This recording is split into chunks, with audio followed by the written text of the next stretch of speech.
Hello and welcome back to Starcraft 1. We have just finished Eye for an Eye and have successfully gone through the warp cutscene, and now Tassadar and the Dark Templars Zerut will survive Kerrigan's vicious attacks, but their Templar armies have been decimated. Kerrigan, left behind to hunt down and eradicate the remaining Protoss warriors, begins to scour the burning wastelands of Char for her elusive prey. Meanwhile, the entirety of the extended Zerg swarm teleported through space-time and began its long-awaited invasion of the hated Protoss homeworld of Aiur. Yeah, we are actually invading Aiur. We only have like 2 missions left, though. Or is it 3? No, it's 2, isn't it? Yeah. Well, we've kicked some serious ass during this playthrough. My children, the hour of our victory is at hand, and I am your father.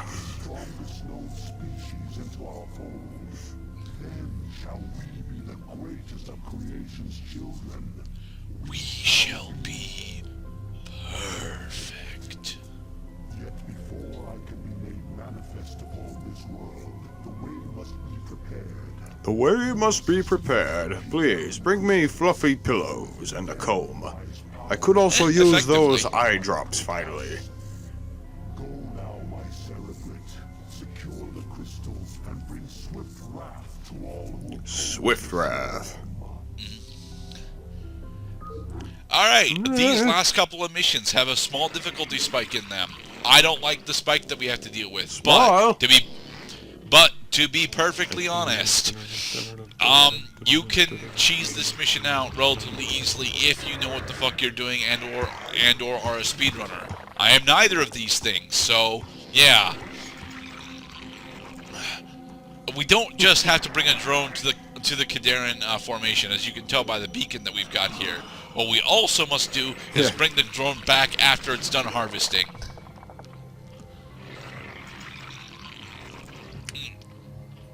So how many tries did it take you to learn the procedure? Fuck this 3 level. I take it a lot. All 3 of the remaining Zerg missions took me 3 attempts. This is gonna be the saddest fuck I've ever had. Not the saddest fuck, but definitely one of the longer ones, because we are here for 2 full parts. Sweet. Now, I will say that I am not good with the Zerg. I'm not, and these last 3 missions really bring that point home, because if I was actually good at the game in general, or at least specifically with Zerg, I wouldn't be forced to go Mutas here. But yeah, we're forced to go into Mutas here. It's very specifically because in order to get down and around to where the Kadarin Crystal Formation is, we need to effectively eliminate all the Protoss resistance that's there. And that can be a bitch because they're up on cliffs, they've got decent air units, they've got Reavers, they got all the shit that I fucking hate dealing with when I'm playing against Protoss' Zerg. Because I presume that, so when the Reavers attack, like, do they also hit enemies in the air with their energy blast? No, thankfully, Scarabs are completely grounded. But that's why you have to go Mutas against Reavers, because Reavers can't hit Mutas. Right. So there is an answer. You just have to overcome these little limitations. For you see, it's the self-imposed limitations that truly shackle our destinies. It is one of the better things about StarCraft 1. Every unit has a dedicated answer to it. The thing is, some of those dedicated answers are fucking terrible. For example, the Zerg answer to battlecruisers is Scourge. And Scourge costs 75 Vespane and then die after they get used. They just die?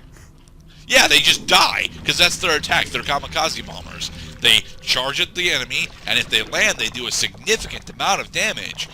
But they also have like 25 health, so any dedicated support on those battlecruisers, and your Scourges just die. Well, fuck. I mean, it gets rid of battlecruisers, but fuck. Again, the Zerg really only have 2 effective units, the Hydralisks and the Mutalisks. And the whole reason being is that their other units are so stupidly specialized that they can't really do any major combat. Zerglings are great scouts, but they flat out can't do anything else. Unless you're, in the first 5 minutes of the game, then they just win. Hydralisks, on the other hand, are so universally useful because they do medium damage, they've got medium armor, and they can attack both ground and air. That's the unit that you use. And then you have the Mutalisks, which, although costs quite a bit more, are both decent scouts and can attack ground and air, although do piddly damage. But the thing is, Zerg doesn't have a dedicated way to do decent air damage. I mean, lots of boring clock ticking, because that's what ultimately brings me down is, am I dying? Yes or no? If yes, then how much time is wasted? If no, then yay.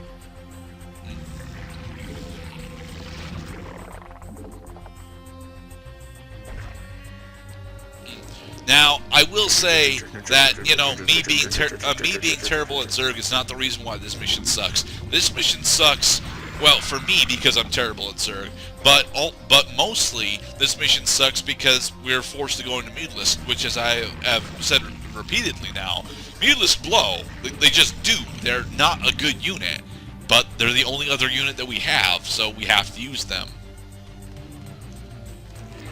It's one of the last missions of the game. By now, you should be prepared to Of the Zerg campaign. experience some trial and error. To be perfectly honest, the spike for the Zerg campaign is most certainly acceptable. Here's a jump cut to me having a bunch of Mutalisks. Yay.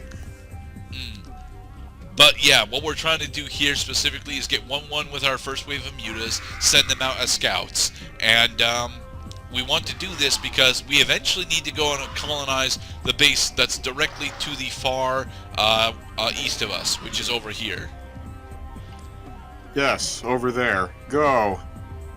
Fly my millions forever faster.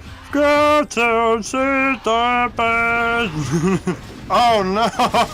They were waiting for us. And that's why we sent the Zerglings in first, so that way we could, actually do a little bit of baiting with our Zerglings in order to actually scout out this area so that we could successfully colonize it. Sweet. All right. Over there. So with our expanded 1-1 on our Mutalisks. Wow. That weren't really well. Yes, it did. Is that irony? Not irony, just, it went way better than it was expected to. Now, getting my drones over there can be a bitch because we didn't actually kill these photon cannons. Highwayman. Ow. Go, ow, my ow, drone. Ow, ow, ow, ow, ow. Hey, stop that. Stop that. Hey, cut that out. Stop that. Get any fucking time, sweetheart. Take out the crystal. No, we're more worried about the military reinforcements there.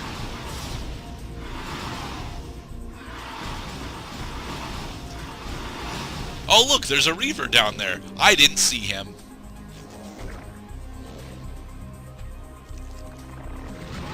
You can't build there. I bet you could build in other places though. Oh boy. That's the sight of those little blue energy balls is like doom. Well, those little blue energy balls are just the Dragoons. Those aren't the Reavers. We want to take down this area specifically because this is a small resource node that we'll eventually be able to take for ourselves once we actually rip everything out from over here. But we have to rip out everything out from over here before we can really take it. You gotta dig it up from the root. You can't just cut the weed; it'll grow back. It always grows back. Now, I'm not entirely sure if there's like 2 Protoss factions here. I think there are, but I'm not sure. Well, I've seen one so far, very familiar teal and gold. Oh, these motherfuckers. Hey, stop that. Stop that. Somebody make him stop that. And I had to drag back my mutilus in order to deal with that, despite the fact it was 3 zealots. Yet I almost lost a sunken colony with it. Well, the problem is your capacity is too high, and those resources should have been allocated to increasing your creature count.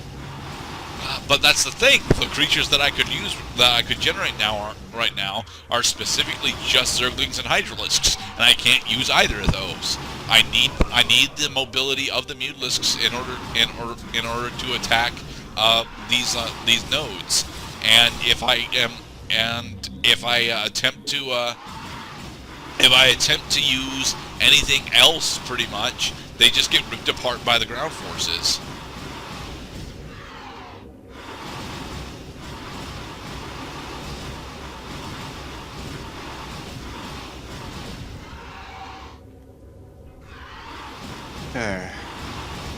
If the Zergs had a bakery, what kind of cookies would they make? Oatmeal raisin. Oatmeal raisin. It's good for my colon. Rise, my children. Sow my oats. Roll my wheat. Oatmeal raisin are good cookies, dude. No, I like oatmeal raisin. I get a pretty familiar set of cookies all the time. One of them has white chocolate, cranberry raisins, and I think those also have a touch of like lemon, which makes them pretty tasty. We're almost done with our Greater Spire. And then we'll be able to move Guardians. There we go. Now we can morph Guardians. Sweet. All right. Well, we are slowly digging our shovels into the dirt that is the protoss defenses up top. We're slowly making our way down the map. Yep. Kill the dudes and then destroy the buildings that are undefended. For those of you wondering why these 2 overlords are here, it's actually so that I can deal with observers if I end up seeing them. That way I can deny additional vision from the enemy. Despite the fact that that doesn't actually matter because the AI is a cheating whore, you know, I feel like that matters, which is important. Well, you gotta. Yeah, if it was up to me, I would leave little sentries, especially in places I've already conquered, to see if the enemy's trying to take it back.